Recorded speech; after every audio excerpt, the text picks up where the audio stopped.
Ayun na nga guys, so nasa biyahe tayo ngayon, papunta tayo ng papunta tayo ng Devil's Mountain. Ano yun? Mountain of God. Basta sa may Pangasinan to, hindi ko kabisado. Niyaya lang tayo ng tropa, mag-ride kami ngayon. Tingnan natin kung hindi ko alam na sabihin ko, ang hirap din pala mag-vlog, no? Totoo lang. Yung tipong akala mo ang dali-dali lang.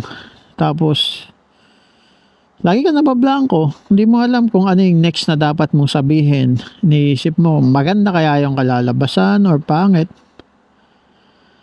Ay, ako naman. Hindi pala ganun kadali maging vlogger. Pero try natin. Subukan lang natin, di ba?